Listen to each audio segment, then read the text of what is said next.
আসসালামু আলাইকুম ওয়া রাহমাতুল্লাহ। সুপ্রিয় দর্শক মণ্ডলী, আশা করি আপনারা সবাই মহান আল্লাহর রহমতে ও দোয়ায় আপনারা সবাই ভালো আছেন। প্রিয় দর্শক, আজকে একটি গুরুত্বপূর্ণ বিষয় নিয়ে আলোচনা করব। আজকের বিষয়টি হলো তৃতীয় বিশ্বযুদ্ধ এবং ইমাম মাহদী আলাইহিস সালাম। আজ পর্যন্ত পৃথিবীতে প্রায় 15,000 ইমাম মাহদী আলাইহিস সালামের আবির্ভাব ঘটেছে। নাউজুবিল্লাহ। আমাদের পূর্বের বিভিন্ন বুজুর্গগণ আজ থেকে প্রায় 500 বছর আগে কিতাবে লিখে গিয়েছিলেন যে আর বেশি দিন নেই, ইমাম মাহদী আলাইহিস সালাম আসার সময় হয়ে গিয়েছে। কিন্তু এই পর্যন্ত 500 বছর চলে গেল। আমাদের দেশে কিছু কিছু মানুষ আছে যারা ইমাম মাহদী আলাইহিস সালাম আসবে এজন্য তাদের কাজকর্ম ছেড়ে দিয়ে অপেক্ষায় আছে যে ইমাম মাহদী আলাইহিস সালাম আসবেন এবং আমরা তার সাথে সংযুক্ত হব এবং সারা পৃথিবী আমরা জয় করে নিব। এটা বেশ ভালো কথা। ইমাম মাহদী আলাইহিস সালাম অবশ্যই দুনিয়াতে আসবেন। বুখারী ও মুসলিম শরীফে এই বিষয়ে সুস্পষ্ট হাদিস রয়েছে, কিন্তু অন্যান্য প্রসিদ্ধ কিতাবে ইমাম মাহদী আলাইহিস সালামের আগমন সম্পর্কে অনেকগুলো হাদিস বর্ণিত আছে। ইমাম মাহদী আলাইহিস সালাম আসার আগে পৃথিবীর পরিস্থিতি আরো নাজুক হবে এবং মুসলমানদের পরিস্থিতি আরো কঠিন এবং ভয়াবহ হবে। আজকে আমরা মুসলমানদের অবস্থাগুলো দেখতে পাচ্ছি। পৃথিবীর পূর্ব থেকে পশ্চিম, উত্তর থেকে দক্ষিণ, চতুর্দিক থেকে মুসলমানরা নির্যাতিত, নিপীড়িত।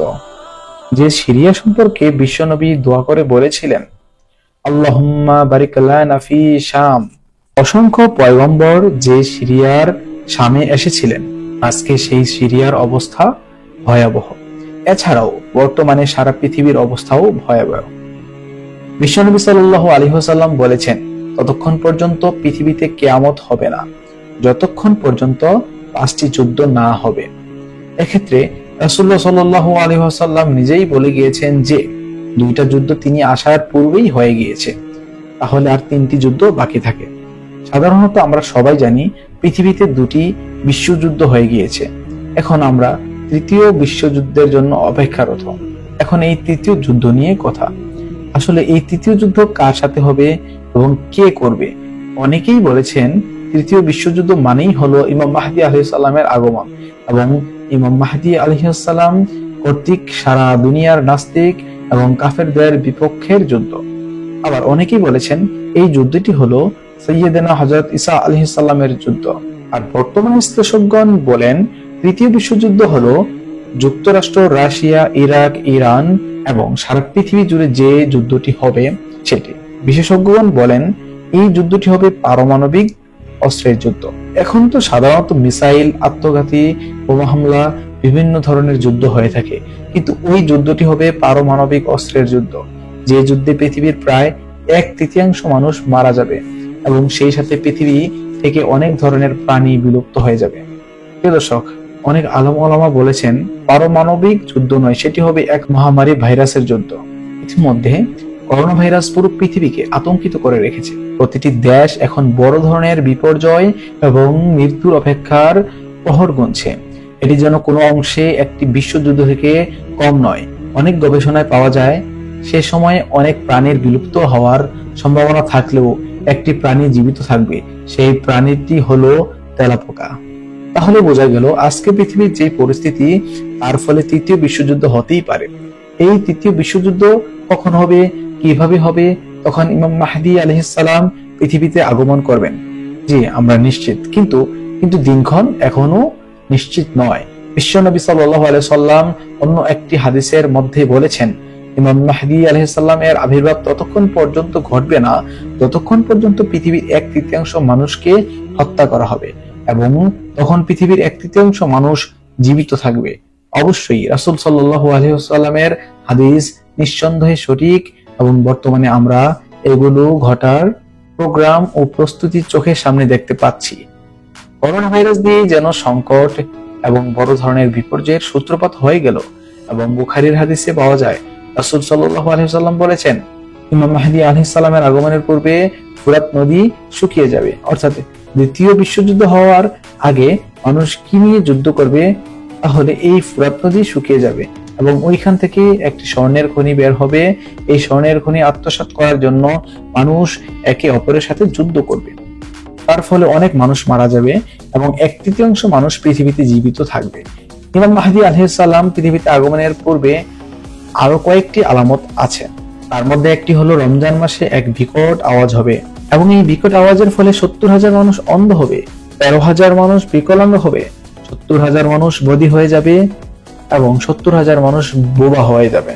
ইতিমধ্যে আপনারা হয়তো শুনতে পেরেছেন যে 29 এপ্রিল একটি গ্রহ আমাদের পৃথিবীর পাশ দিয়ে যাবে এবং সেটা যদি পৃথিবীর সাথে সংঘর্ষ হয় তাহলে অনেক মানুষ পৃথিবী থেকে বিদায় নিতে পারে।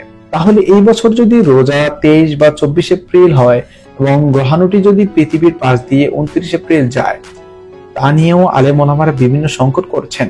মহাকাশ গবেষণা কেন্দ্র যুক্তরাষ্ট্রের নাসা থেকে শুরু করে আরো অনেক গবেষণা কেন্দ্র থেকে বলা হয়েছে এটি নিরাপদ দূরত্বেই যাবে এবং এটি পৃথিবীতে আঘাত করার কোনো সম্ভাবনা নেই।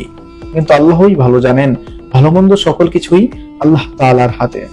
আর পৃথিবীতে যেহেতু এসেছি মৃত্যুর স্বাদ গ্রহণ করতেই হবে, সুতরাং আমাদের উচিত তওবা ইস্তেগফার করে আমাদের সকল গুনাহ এবং এর জন্য আল্লাহ তাআলার কাছে ক্ষমা প্রার্থনা করা। ইমাম মাহদী আলাইহিস সালামের আগমনের পূর্বে আরো একটি আলামত ঘটবে এবং সেটা হলো কোন এক রমজান মাসে একই মাসে সূর্যগ্রহণ এবং চন্দ্রগ্রহণ হবে। আরো কারো মতে সেটা পূর্বে হয়ে গেছে, কেউ কেউ বলেন এখনো হয়নি। বিশ্বনবী সাল্লাল্লাহু আলাইহি ওয়াসাল্লাম চতুর্থ যে আলামতের কথা বলেছেন সেটা হলো ইমাম মাহদী আলাইহিস সালাম আসার পূর্বে সিরিয়াতে 12 বছর যুদ্ধ থাকবে। তাহলে আমরা জানি সিরিয়াতে প্রায় 8 বছর ধরে যুদ্ধ চলছে। তাহলে রাসূল সাল্লাল্লাহু আলাইহি ওয়াসাল্লামের মতে এই আলামত হতে আর মাত্র 3 থেকে 4 বছর বাকি আছে। ইমাম মাহদী আলাইহিস সালাম আসার পূর্বে আরো একটি আলামত ঘটবে, তা হলো আরবের একজন খলিফা মারা যাবে এবং তার খলিফার 3 ছেলে সম্পদ নিয়ে লড়াই করবে। অবশেষে তাদের 3 জনের মধ্যে কেউই খলিফা হতে পারবে না। আমরা জানি বর্তমানে আরবের সর্বত্র রাজনৈতিক সংকটময় পরিস্থিতি বিরাজ করছে। মোহাম্মদ বিন সালমান একের পর এক অবৈধ কাজগুলো নিঃসংকোচে করে যাচ্ছেন। আমরা জানি বর্তমান প্রিন্স হলো সালমান বিন আব্দুল আজিজ এবং ক্রাউন প্রিন্স হলো তার ছেলে মোহাম্মদ বিন সালমান। তার আগে ক্রাউন প্রিন্স হিসেবে দায়িত্ব ছিল প্রিন্স নায়েফ, কিন্তু মোহাম্মদ বিন সালমান বিভিন্নভাবে তাকে সরিয়ে দিয়েছে।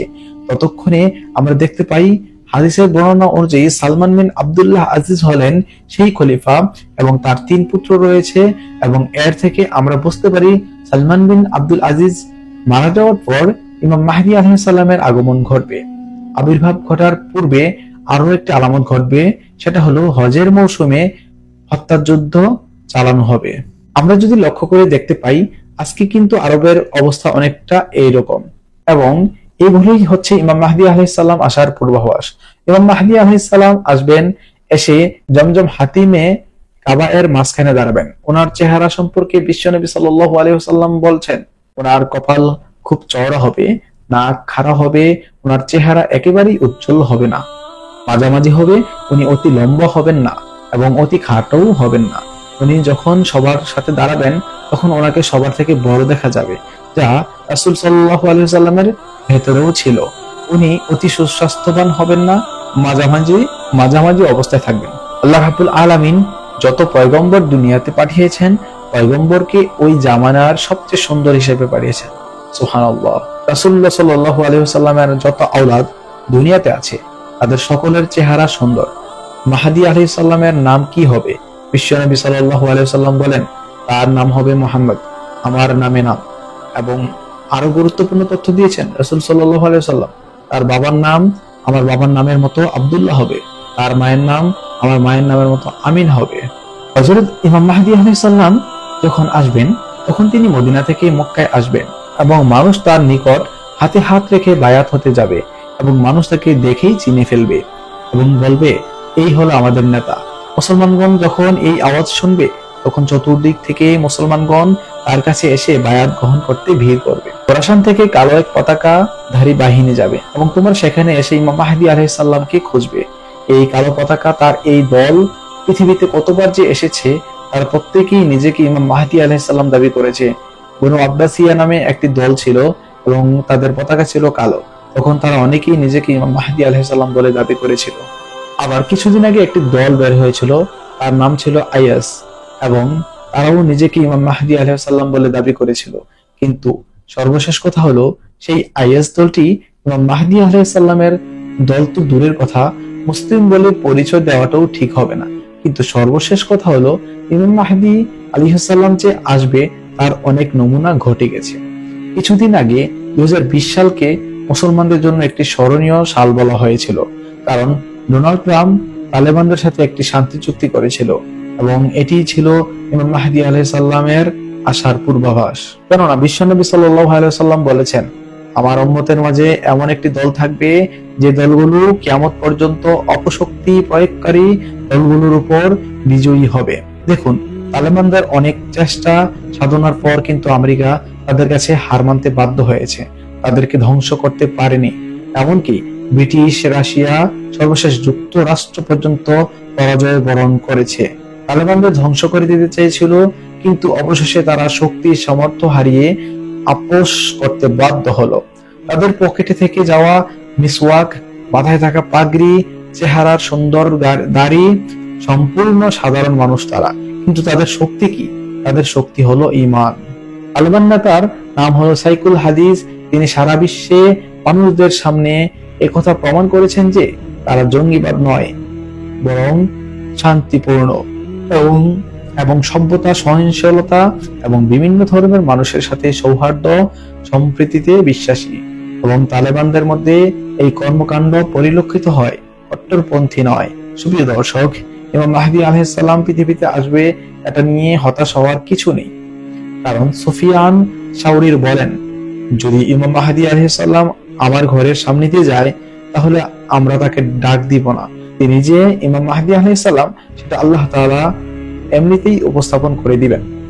ইমাম মাহদী আলাইহিস সালাম যখন মক্কাতে আসবেন, তখন চতুর্দিক থেকে লোকজন আসবে, বিশেষ করে সিরিয়া থেকে তালব গোত্রের কিছু মানুষ ইমাম মাহদী আলাইহিস সালামকে প্রতিহত করার জন্য আসবে। নবী করিম সাল্লাল্লাহু আলাইহি ওয়াসাল্লাম বলেন, যখন তারা আসবে তখন আল্লাহ তাআলা তাদেরকে মাটিতে ধসে দিবেন।